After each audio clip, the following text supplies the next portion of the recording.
The meetings at Stuttgart came to a close 2 days ago, and you are probably thinking that I ought to give you a report on some of the things that happened there. We arrived at a certain definite conclusion, which seemed inevitable under the conditions that prevailed. It will be essential to an understanding of what came about that I give you a sketch of how things developed. You know, from comments I have been making these past several weeks, that lengthy preparations preceded the Stuttgart meetings.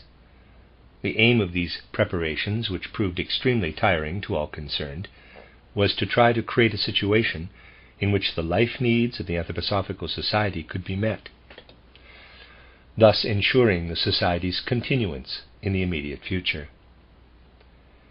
In everything that follows, it should be kept in mind that what went on in Stuttgart did not have its origin in the sad events surrounding the Goetheanum fire, nor was it influenced by them. For I had already talked with a member of the Executive Committee early in December, and discussed with him the necessity of doing something to consolidate the Society, and he was given the assignment of getting the whole Executive Committee and various others to take on the problem. So what occurred in Stuttgart was a direct consequence of the talk I had on December 10th with Herr Uli, to acquaint him with my observations on the current state of affairs in the Society. Aside by the reader, Uli, I'm pronouncing it might be oily, it's it's U, capital U-E-H-L-I. U-E-H-L-I. I'm not sure how to pronounce that. End of aside by the reader. The burning of the Goetheanum came as a most painful experience while we were in the midst of these developments. But even if we still had the Goetheanum standing here in its pristine form, these things would have happened exactly as they did. For what was it we faced? We were facing the fact that the Anthroposophical Society had taken on a form in the past 2 decades that had undergone considerable modification since 1919, as a consequence of including various enterprises among its concerns. My words could easily be taken as deprecating these undertakings, but nothing of the sort is intended. I need only mention the name of the Waldorf School, which is one of the enterprises I was referring to convince you that my remark was made for quite a different purpose than to express some superficial judgment. It implied no reflection on the worth and significance of any of these enterprises, or on anyone responsible for their guidance. The transactions in Stuttgart were meant to, and indeed did, concern themselves solely with the Anthroposophical Society, from the aspect of its whole configuration and how it should be shaped. Now, it is not an easy matter to describe this configuration as it really is, since it branches out in so many directions. But I believe that every one of you has some idea of how the Society has developed up to the present, and can picture things for himself with the help of the comments I have been making here in the past several weeks to round out the picture. One of the especially important developments that have taken place in the Society's life has been the incurring by leading individuals, or at least by a considerable number of them, of quite specific anthroposophical tasks for the Society that have grown out of the work. These tasks have been waiting for completion since 1919, but they were not carried out. When the problem this caused became only too plain, I had to speak to the Central Executive Committee in Stuttgart, as I did on December 10th last.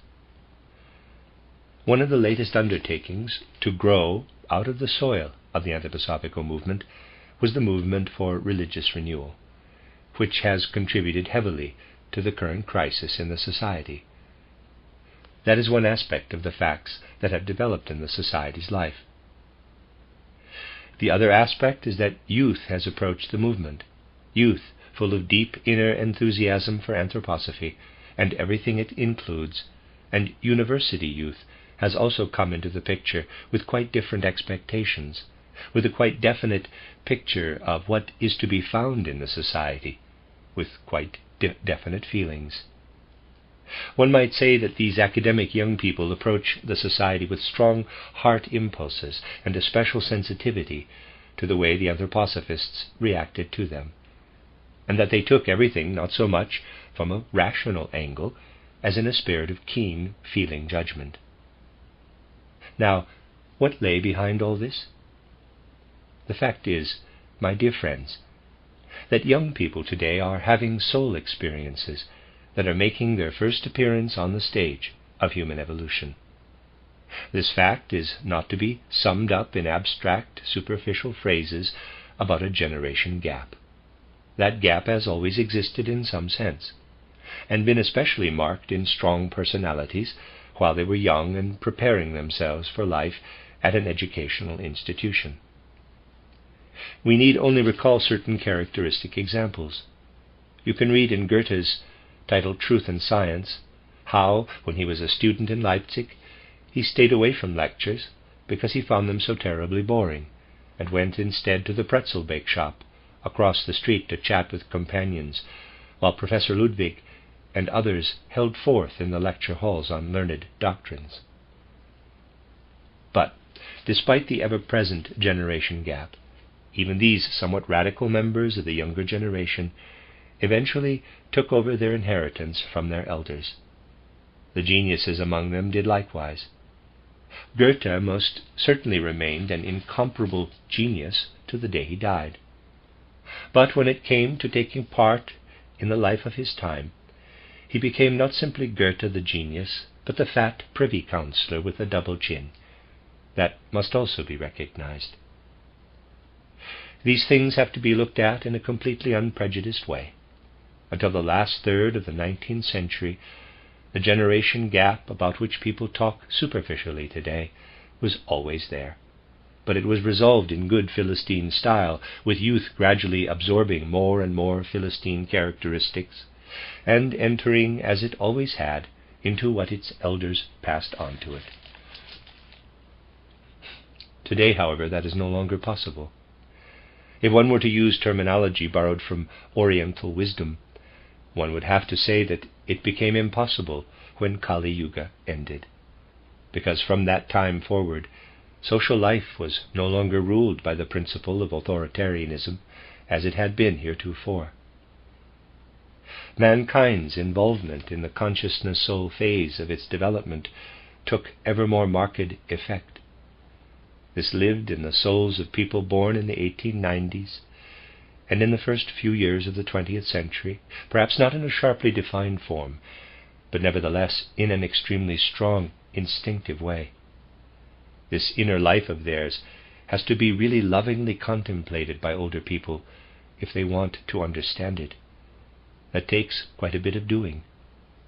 For our culture, our civilization has assumed a form, especially in educational institutions, which makes the resolving of problems between youth and age that always used to take place no longer possible. Young people of the present feel this. It is their inner destiny. It shapes every aspect of their lives and means that they approach life with a quite definite craving or demand. This predisposes present-day young people to become seekers, but seekers of a wholly different stripe than their elders. This holds true of them in every area of life, and especially in the spiritual area. It is very strange how the older generation has been reacting to them for some time past. I have not neglected to call your attention to characteristic instances. Let me remind you of the lecture I gave on Gregor Mendel. Every now and then scientists of the 20th century have rather vehemently stated it as their opinion that Gregor Mendel the Moravian, the solitary schoolmaster who later became an abbot, was a genius who had made remarkable contributions to the work of determining the laws of heredity. If we review Gregor Mendel's relationship to the educational institutions he attended, we cannot miss the fact that when he was old enough to take his examinations for the teaching profession, he failed them by a wide margin. He was thereupon given time to prepare himself for a second try. Again he flunked. At that time, I am speaking in the 1850s, people were a lot more tolerant than they became later. So, in spite of his 2 failures to pass his teacher's examinations, Mendel was appointed to a secondary school position, and he became the man who accomplished something regarded as one of the greatest feats in the field of modern natural science. Let us take another case closer at hand, that of Röntgen. Nowadays, nobody doubts that Röntgen is one of the greatest men of modern times, but he was dismissed from secondary school as a hopeless case. He had the greatest trouble getting a position as a tutor because he couldn't finish school. He had been thrown out, and later just barely managed to get into a college, where he finally graduated. But even then, he was unable to get a tutorial post in the field in which he sought it. In spite of this, he performed one of the most epoch-making feats in the fields of practical and theoretical science. These examples could be multiplied ad infinitum. On every hand, we find indications of the unbridgeable gap between what older times had to offer and what lives in youth in an indefinable way. Putting the matter in rather radical terms, one can say that modern youth could not care less how many Egyptian kings' graves are opened. They are not much concerned with that. But they do care about finding far more original sources of serving human progress than the opening of ancient kings' graves offers. Youth feels that we have entered upon a phase of mankind's evolution in which much more elementary, more original sources will have to be drawn upon for its furthering. Now, we can certainly say that young people with this longing have done a great deal of searching during the first 2 decades of the 20th century. Then they came to know of anthroposophy, and felt at once that it led to the primal sources of their seeking, to the deepest origin of humanness. They then approached the Anthroposophical Society, and last Monday or Tuesday, a representative of these young people said in Stuttgart that they had received a shock on approaching it, that the contrast between the Anthroposophical Society and anthroposophy had startled them. This is a very weighty fact, is it not? It cannot simply be dismissed. You have to consider what young people, especially those from the universities, have had to suffer. Let us say, for example, that they wanted to take a doctorate in one of the freer branches of learning and teaching, such as the history of literature. How were things done in the last third of the 19th century? Where did most of them get the themes for their dissertations? For brevity's sake, I will have to put it rather radically. The professor had undertaken to write a book about the Romantic school, so he assigned one student, Novalis, another Friedrich Schlegel, a third August Wilhelm Schlegel, and a fourth Ernst Theodor Amadeus Hoffmann, if they were lucky. If they weren't, they were assigned dissertations on Hoffmann's punctuation, or his use of parentheses. The professor then read through these dissertations and took the substance of his book from them. It had all become quite mechanical. The young person was just part of a mechanism, a learned mechanism. And if I may repeat myself, after the end of Kali Yuga, everything that lived in an elemental way in the youthful soul rebelled against this sort of thing. I am citing just one of countless possible examples of the same phenomenon. Now here we have these 2 factors side by side. The Anthroposophical Society, in the form it had assumed during its 2 decades, a form I need not describe, as everyone can picture it for himself from his own standpoint, and the young students. But what the society was encountering in these young people was simply the keenest and most radical fringe of an omnipresent element. This fact stood out only too plainly at the Stuttgart meetings. On the one hand, the leaders of the old society were committed to what had gradually taken on fixed forms. One was perhaps a Waldorf teacher, another an office manager at Der Kommende Tag. We have to give all due weight to the fact that all these people were overwhelmed with work. Everybody in the society who had any free time had been drawn into these enterprises. Rightly or wrongly, this caused a certain bureaucratic spirit to spring up in the society. Among these undertakings was the, quote, Union for the Threefold Membering of the Social Organism, close quote.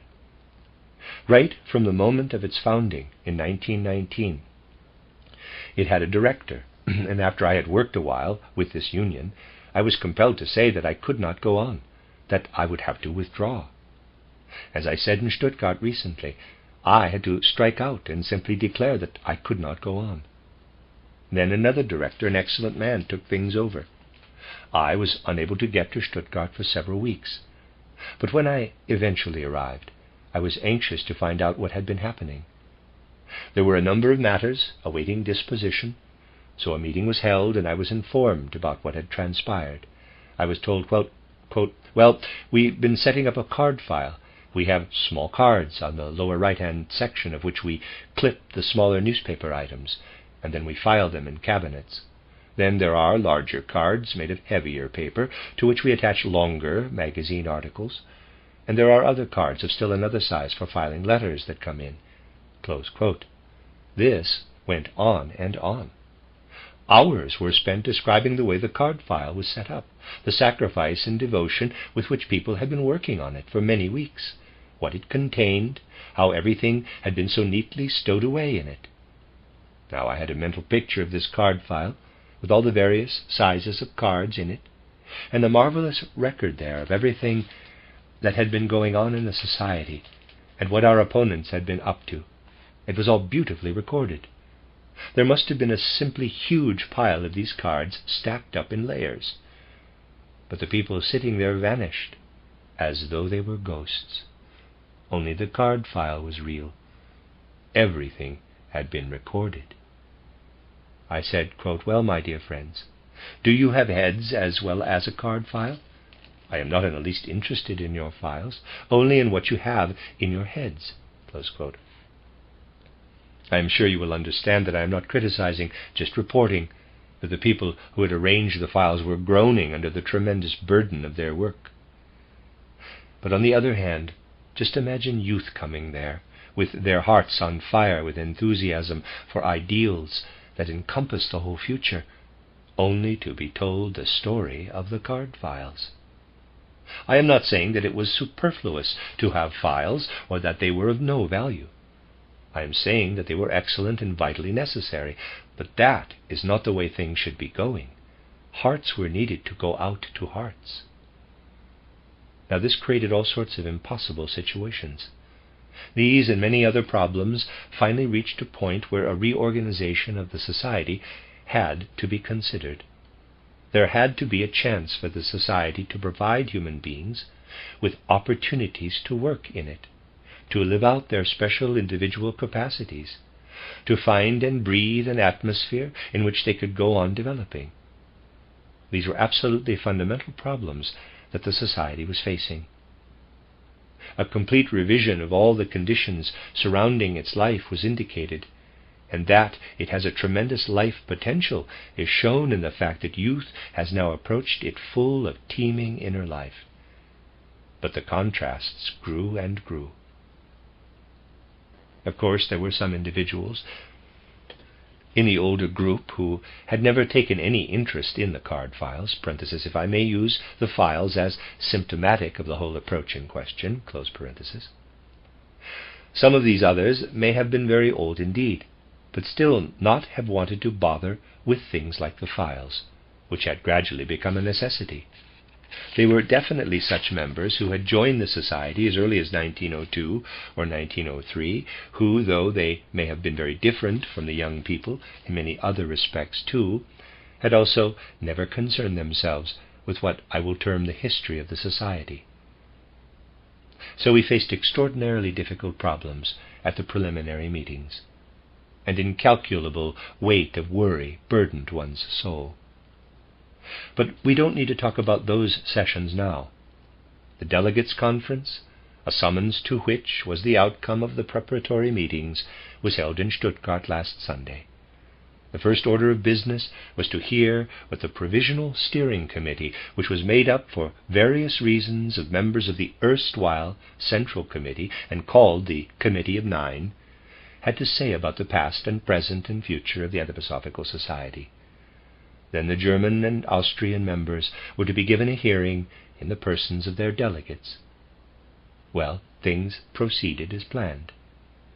But since I want to give you just a brief sketch of what led to the final decision, I will refrain from describing what amounted to a veritable hailstorm of motions. Scarcely was one taken care of and the business of the meeting resumed, then 2 or 3 more fairly flew up to the chairman's table. It can only be described as a hailstorm, and there seemed to be no end to the discussion about them.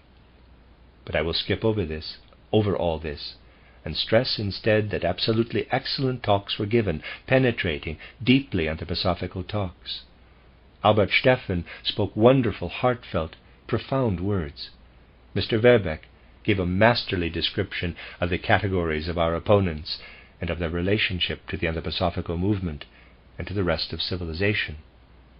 Dr. Buchenbacher gave a vivid account of the way people who entered the society from about 1917 on responded to what they encountered in it. As to the fact that not everything said was first-rate, and as to some lesser contributions in between, it is probably better to maintain a courteous silence. But excellent, magnificent contributions were interspersed among what I will refer to as, in quotes, others. In spite of this, Sunday and Monday and Tuesday passed, and by Tuesday evening a point was reached where one could see clearly that if the next day, the final one, were to be anything like the preceding ones, the delegates would leave as they had come. For almost nothing of what lived in the many individuals assembled in the hall had really come out, even though much anthroposophical substance had been contributed in excellent speeches. This was an assemblage of human beings, and the speeches all dealt with realities, but there was no living reality in the meetings, just abstraction. They were a classic example of life lived in the abstract. By Tuesday evening, real chaos reigned. Everybody was talking past everybody else. Now I had no choice but to decide to make a proposal of my own directly after the Tuesday lecture that had been scheduled for me, a proposal based on what lived in the people represented there. And almost the entire membership of the German and Austrian societies were present. But one had to get at what was real there and pull it together. I was to speak on Tuesday about community building, a theme called for by much that had been said, so I made a proposal. I said that we could see how everyone was talking past the others, and that nothing that was being said was bringing the underlying realities of the situation to the surface. Leaving other aspects aside for the moment, one could distinguish 2 types of feeling, 2 differing viewpoints, 2 sets of opinions. One type is represented by the old Anthroposophical Society, and the committee speaking for it. The other is made up of individuals who, to put it as exactly as possible, have no real interest in the stand taken by the committee representing the society. They are individuals completely without interest in what the committee had to say, though they are fine anthroposophists. One can scarcely imagine anything finer than the contributions made by the young people at the Stuttgart conference. They reflected an energetic, wonderful spirit. The soul of youth made a noble impression as it urgently stormed the gates of anthroposophy. But here, too, there was no interest in what the society was as a society, or in what it stood for. A phenomenon like this has to be taken as a reality. We have to learn to see it as a fact. There is no use acting like blind men and closing our eyes to it. So, I had no choice but to say that since we were confronted there with these 2 types, any abstract talk about reaching agreement was simply false. The old society cannot be other than it is, nor can the second group. The society as a whole will, therefore, have the best chance of continuance if each faction goes its own way with the old aristocracy. No, let me rather call them the members of the older society, laden down with history, forming one group, and the stormily progressive old and young forming another. There is in existence an ancient draft of a constitution for the Anthroposophical Society. I can recommend its study to both parties. Each of them can carry out its provisions quite literally, but the outcome will be entirely different in the two cases. That is the way things are in real life, no matter how they may look in theory. So I made the proposal that the old Anthroposophical Society continue with its committee of 9. I characterized things in the following way. I said that the old society included the prominent Stuttgart members, who carry on their separate undertakings in exemplary fashion and do a tremendous lot of work. In fact, one of their outstanding characteristics, demonstrated during the 4 days of the conference, was the weariness they brought with them from their previous labors. I said that when I come to Stuttgart and find something needing to be done, I have only to press a button. That is the way it has been in recent years. These leading personalities in Stuttgart are extremely insightful. They grasp everything immediately, without one's having to say very much. There would never be time enough to discuss everything at length. Theirs is a lightning grasp. One need only touch on a matter to have it absolutely clear to them. But, for the most part, they do nothing about it. Then there is the other party, full of anthroposophical soulfulness, wholeheartedly immersed in anthroposophy. I can also say something to the leaders of this group. They understand nothing of what I am saying, but they do it that very instant. That is a tremendous difference. The first group understands immediately but does nothing. The second category understands nothing. They only give promise of eventually understanding everything. They are full of energy and feeling, but they do the things at once. They do everything without understanding it. So there will have to be 2 quite differently constituted groups in the society if it is to stay united. One group should never be allowed to get in the way of the other's functioning. There is the one group. What name shall I give it, since we have to have one? It's just a question of terminology, of course. Let's call it the conservative, the traditional party, the neatly filed members, not to limit the term to just a set of cards, the party that occupies the curule seats. People in this party have titles, president, vice president, and so on, and administer the society. They sit there and have a routine procedure for everything. I see a man in the audience looking at me significantly, who, while I was still in Stuttgart, was in a position to inform me what such procedures sometimes lead to. For example, a credit slip for a sum like 21 marks was sent out, and it cost 150 marks to send it. That is what it costs these days to send mail to foreign countries, 150 marks. If one wants to write somebody that a credit of 21 marks has been entered on the books to his account, it costs 150 marks to do it properly. That is the way things go on in an orderly ABC setup. So there we have the party of routines, the old Anthroposophical Society. One can belong to it and be a good member. Then there is the free union of individuals who care not a whit for all that sort of thing, who simply want a loose association based on a purely human element. These 2 streams should now be acknowledged. I started by giving just a thumbnail sketch of this, a mere indication. That same evening a speech was made maintaining that it would be the worst thing that could possibly happen, for it would split the society in 2, and so on. But that was the reality of the situation.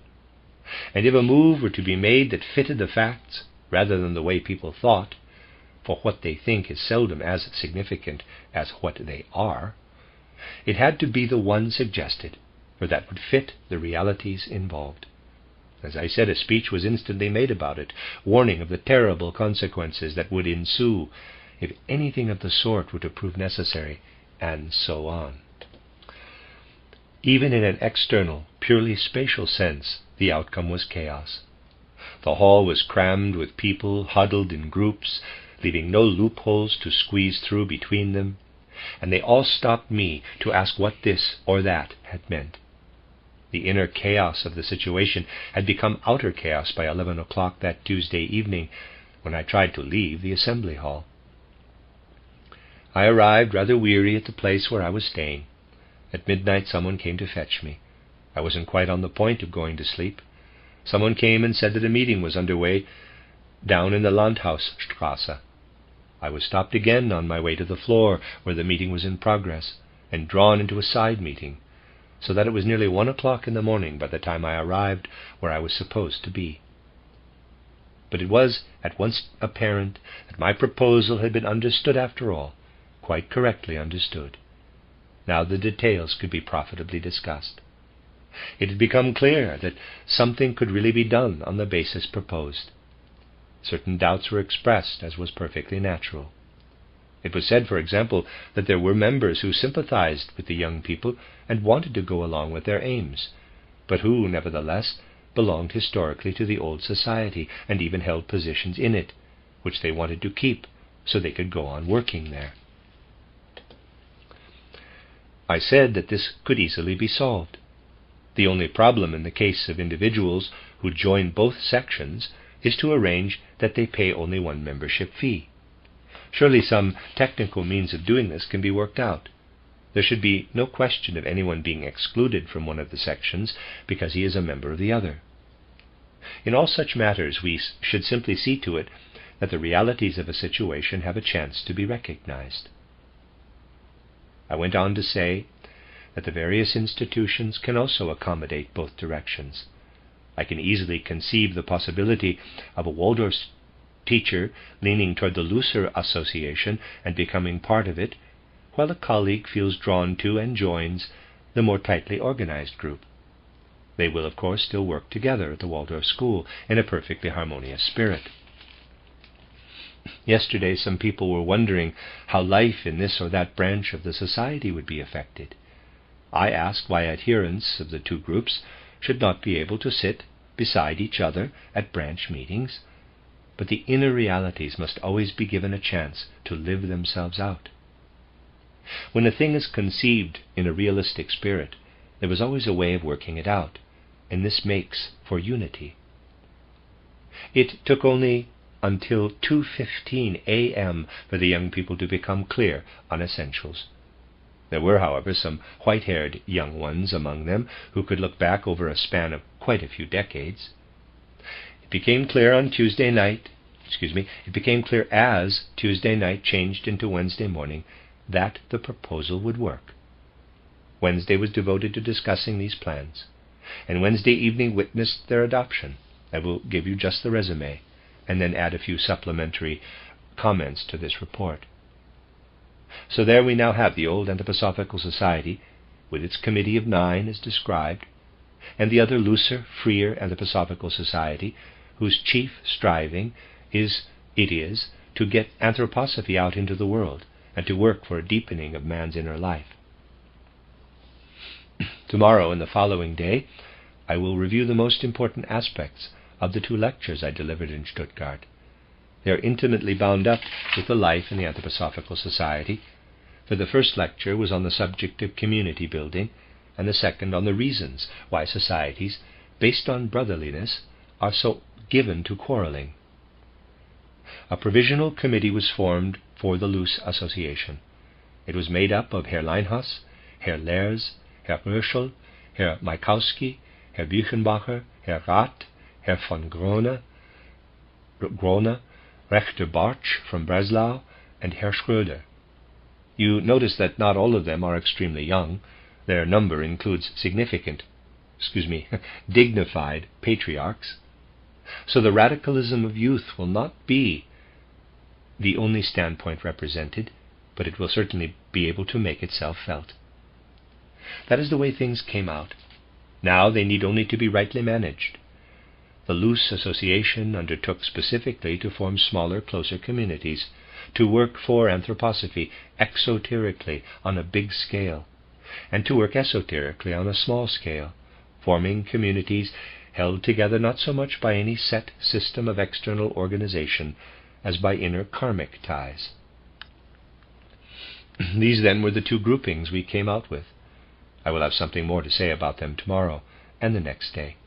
It was a very necessary development. Anything that is alive refuses to let itself be preserved in old preconceived forms. Arrangements must change with and adapt themselves to the living. You remember my saying as I left for Stuttgart that the Society's whole problem was really one of tailoring anthroposophy. Let me read that again. Missed the period. You remember my saying as I left for Stuttgart that the Society's whole problem was really one of tailoring. Anthroposophy has grown, and its suit, the Anthroposophical Society, or the Society has gradually become that, has grown too small. The sleeves scarcely reach to the elbows, the trousers to the knees. Well, I won't labor the analogy. The suit looked grotesque, and this was apparent to any whole-hearted person who has recently joined the Society. Now we will have to see whether this effort to make a new, more fitting garment, rather than take the old one apart, for it would certainly get torn, will succeed. It definitely has the inner capacity to do so. We shall have to see whether people develop the strength essential to this way of working.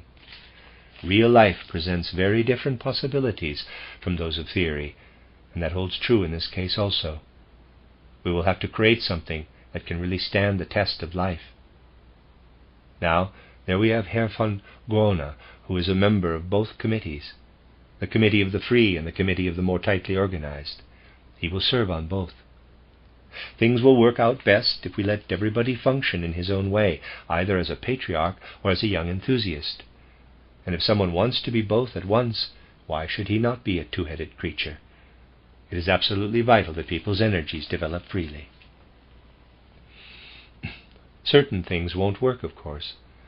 I was told about one such situation, where the chairman of a group once had the startling experience of yielding the floor to someone who launched out on a flaming address, only to have another person talk at the same time. The chairman said, "Friends, this is impossible." "Why that?" was the answer. "We're trying to live a philosophy of freedom here. Why should one's freedom be limited by allowing only one person to speak? Why can't several talk at the same time?"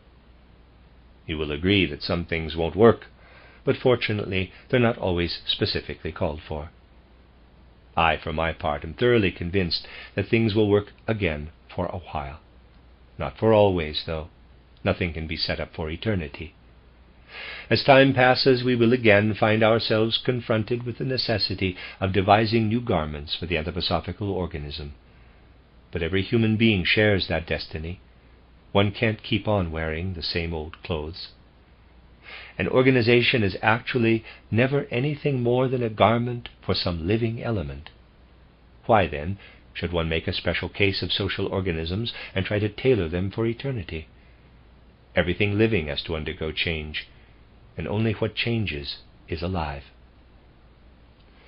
In the case of something as particularly teeming with life as the anthroposophical movement, we must therefore shape a life-adapted organization. Of course, we can't attempt reorganization every single day, but we will certainly find it necessary to do so every other year or so. Otherwise, the chairs occupied by the leading members will really become curule seats. I'm going to read that word C-U-R-U-L-E, curule seats. And when some people make a specialty of resting on the curule seats, those not occupying them begin to itch. We must find a way to make sitters on curule seats itchy too. In other words, we're going to have to start jostling these chairs a little. But if we find the right way of arranging things, everything will go beautifully. My dear friends, my intention was to give you a report. I certainly did not feel it to be a joking matter, but things of real life are sometimes just exactly those most suited to a slightly humoristic treatment.